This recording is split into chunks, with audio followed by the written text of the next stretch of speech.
అదరగొట్టే కారం రంగు రుచి ఆచి కారం పొడి.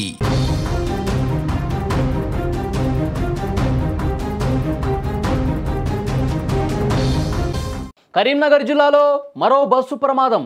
లారీని ఆర్టీసీ బస్సు ఢీకొట్టింది. 15 మంది ప్రయాణికులు గాయాలయ్యాయి. కండక్టర్ కాలుకు కూడా బలమైన గాయమైంది. అతి వేగమే ఈ ప్రమాదానికి కారణంగా సమాచారం వస్తోంది. బస్సు డ్రైవర్పై అక్కడ స్థానికులు గ్రామస్తులు ఆగ్రహం వ్యక్తం చేస్తూ ఉన్నారు. పోలీసులు కూడా కేసు నమోదు చేశారు. శనివారం ఉదయం జరిగిన ఒక రోడ్డు ప్రమాదం కరీంనగర్ జిల్లాలో తీవ్ర కలకలమే రేపింది. సుమారు 60 మంది ప్రయాణికులతో వరంగల్కు బయలుదేరింది ఆ ఆర్టీసీ బస్సు. ముందు వెళ్తున్నటువంటి లారీని వేగంగా వచ్చి ఫాస్ట్గా ఢీకొట్టింది. ఈ ప్రమాదంలో 15 మంది ప్రయాణికులు గాయపడ్డారు. మానకొండూరు మండలం సదాశివపల్లి స్టేజ్ వద్ద ఈ ఘటన జరిగింది.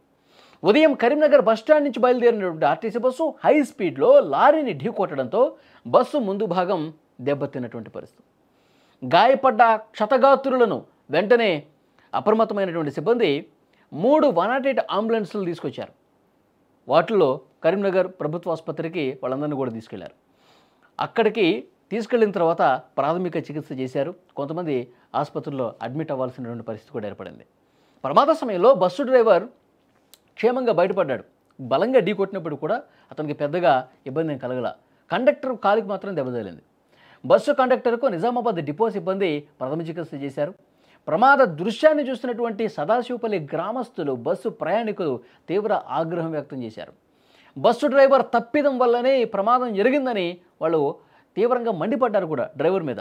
ఎందుకు అంత ఓవర్ స్పీడు, ఏం కొంపలు మునిగిపోతున్నాయని, అక్కడ ఏంది నీకు అంత అర్జెంట్ ఏంటి, ఈ విధంగా క్వశ్చన్ చేశారు అక్కడ స్థానికులే. అంటే బస్సు ప్రమాదాలు కుటుంబాల్లో ఎంతటి దుఃఖాన్ని తీసుకొస్తున్నాయో కూడా ప్రతి ఒక్కరికి అర్థమైంది ఇప్పుడు. ఎందుకంటే గత కొన్ని రోజులుగా ఎలాంటి ప్రమాదాలు జరుగుతున్నాయి మనం చూసాం. చిన్న చిన్న పిల్లలు కూడా ప్రమాదంలో చనిపోతూ ఉన్నారు.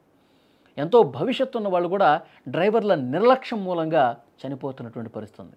ఇక్కడ అతిపెద్ద ప్రమాదం ఏం జరిగి ప్రాణాలు కోల్పోయే పరిస్థితి లేదు. కానీ ఏమరపాటుతో ఉంటే, నిర్లక్ష్యం ఉంటే ప్రాణాలు పోతాయి కదా.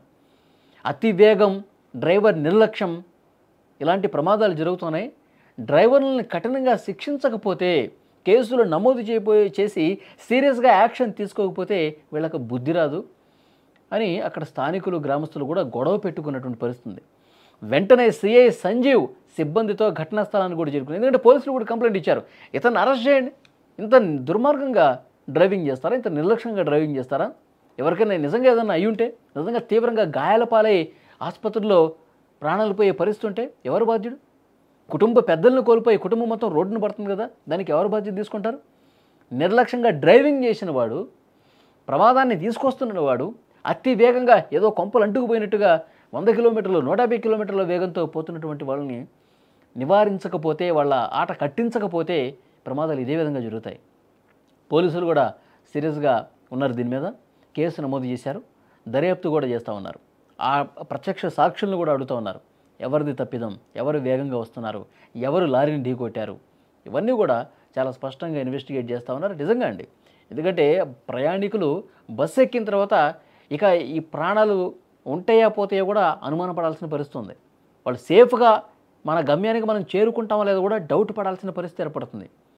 బస్సు ఎక్కితే చాలు ప్రాణాలు గాల్లో దీపంలా పెట్టుకుని మనం వదిలేసుకోవటమే. ఇంకా ఏమన్నా అవుతుందా కాదా ఇవన్నీ కూడా ఇక దేవుడి మీద భారం వేసి సీట్లో కూర్చోవాలి. అలాంటి సిచ్యువేషన్ ఉంది. రోజు ఏదో దగ్గర ఎక్కడో చోట ప్రమాదాలు జరుగుతూనే ఉన్నాయి. కారణం ఏంటి? వేగంగా పోవటం, నిర్లక్ష్యంగా డ్రైవ్ చేయటం, ఇదే కనిపిస్తుంది. వీటిని అరికట్టడానికి అధికార యంత్రాంగం, పోలీసులు కూడా గట్టి చర్యలు తీసుకోవాలని చెప్పి అక్కడ స్థానికులు, ఆ బస్సులో ఉన్న ప్రయాణికులు కూడా డిమాండ్ చేస్తూ ఉన్నారు.